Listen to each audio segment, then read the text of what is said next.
ফলের রাজা আম, সেই ফলের জগতে মালদার আমের রাজকীয় স্বাদ বিশ্ববিখ্যাত।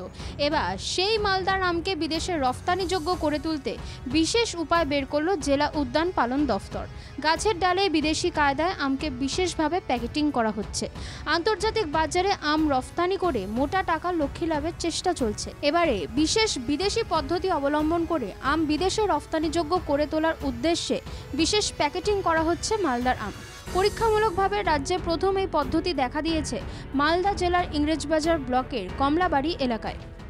আম পাঠানোর জন্য আমরা প্রাথমিক পর্যায়ে ট্রেনিং প্রোগ্রামগুলো অলরেডি আমরা করতে পেরেছি। এখন আম অনেকটাই ম্যাচুরিটির দিকে আসছে।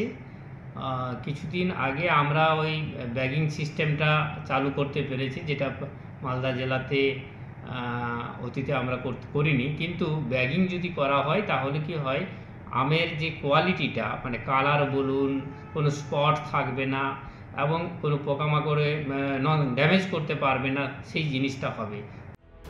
পাশাপাশি এর জন্য চাষিদের প্রশিক্ষণ দিতে শুরু করেছে জেলা উদ্যান পালন দফতর। মূলত বিশেষ প্রজাতির আমগুলি যেমন হিমসাগর, মল্লিকা ও আম্রপালির মতো জেলার অন্যান্য বিখ্যাত প্রজাতির আমে এই বিশেষ প্যাকেটিং করা হচ্ছে। গাছে ঝুলন্ত অবস্থায় আমকে প্যাকেটিং করছেন চাষিরা। এর ফলে আমের রং থেকে শুরু করে মোমের মতো আস্তরণ ও গুণগত মান ধরে রাখা সহজ হবে। CISS লখনৌ থেকে এই ব্যাগটা আমরা আনিয়েছি এবং ওনারা যেভাবে বলেছেন এই আমের মধ্যে ব্যাগের প্যাকেটিংগুলো ওইভাবেই করা হচ্ছে। মূলত উদ্দেশ্য হচ্ছে বিদেশে রপ্তানির জন্য।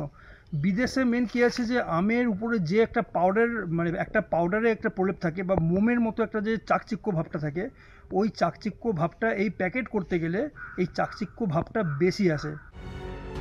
মালদার আমকে ফের বিশ্ব দরবারে তুলে ধরার প্রয়াস শুরু করেছে মালদা জেলা উদ্যান পালন দফতর।